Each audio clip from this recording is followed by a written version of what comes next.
Hi everyone, this is Charanya. And Maulika. We are two sisters and one heart. We bring stories that may touch your soul or make you laugh. Today we are going to share a story that will remain with you for your entire life. Some stories are too painful to imagine, but too important to forget. This story is based on a true incident from the time of India-Pakistan partition. It is a story of a family and a heartbreaking mistake. This is the last cry of the train. 1947. India-Pakistan partition tore apart millions of families. Trains to India were packed, chaotic, and dangerous. Some people were holding the window bars and traveling, while the others were climbing over the train. The situation was out of control, and day by day it was worsening. One family waited not for hours but for days. They waited and waited, letting all the trains go by because one of their 8-year-old twin had a respiratory illness. They thought, let's wait for a less crowded train. Maybe the next one would be safer and better. But that next train never came. And the final train, which was the one they finally boarded, was the most crowdy, sophisticated, and deadly one of the all. Hours passed. The train was crawling. No water, no fresh air, no space even to move. Suddenly, one twin went still. He had a respiratory issue, and the suffocation of the train took him away.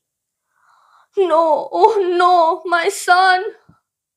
Throw the body out. See, the others also are telling, right?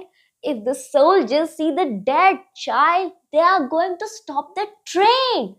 No one touches my child. He is my child. Dead or alive, he is mine, and I won't let go of him, my child. The mother held on tightly to her children, one breathing gently, and the other no more. As the hours passed, the mother cried and cried, and then finally she fainted out of exhaustion. The father now sat alone, confused, his wife unconscious, two boys on her lap, one lifeless and the other asleep. Throw the boy out. Your wife is sleeping right now. This is the chance. Throw him before your wife gets up. Throw him before the next checkpoint comes. Come on, throw him. Or else the body will rot. For 2 to 3 hours, the people kept telling him, yelling and pressuring him. He was in such a confused state, and the whispers turned into commands. Oh no, I just can't throw my son. He's my own son. How do you expect me to throw my son out? Come on, he's dead now. Come on, throw him. This is your chance. Again, you won't get it. It's gonna rot.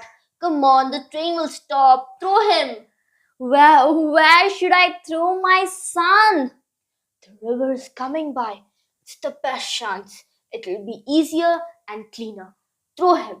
Do it before your wife gets up.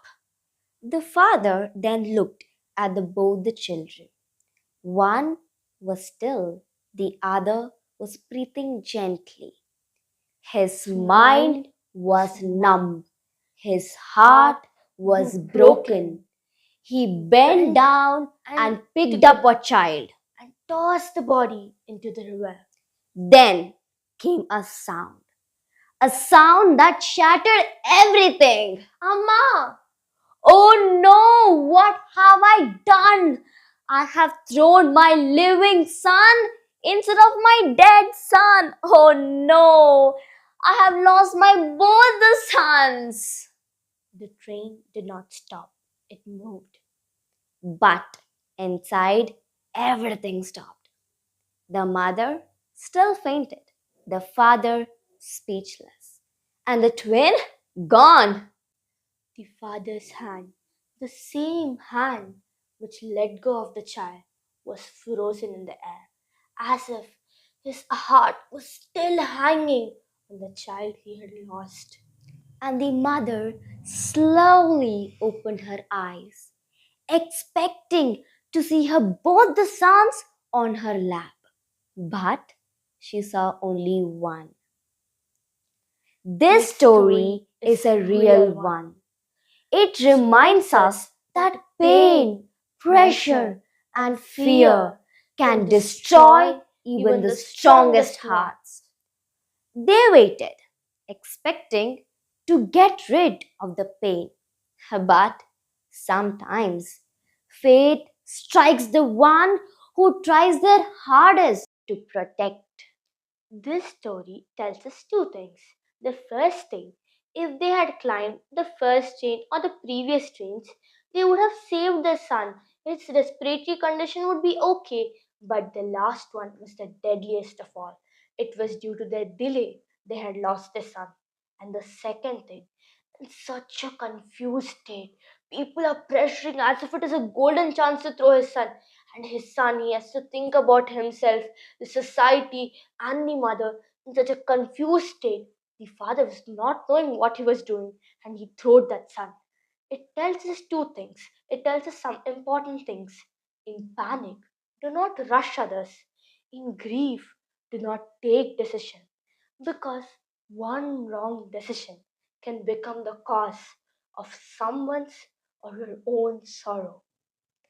In a moment of confusion, if you take one wrong step, it will take away what you can never get back in your whole lifetime, as you see in this story.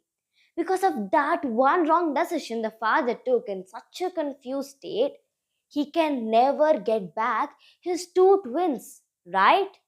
Well, so this story teaches us something really important. Do not take decisions when you are confused state. Take decisions when you are very much calm. And the second thing, do not be the cause for someone's sorrow. Do not pressurize others. If this story really touched your heart, Even a little, then please like our video and subscribe to Rocking View Chance. Let's make our stories alive. Thank you.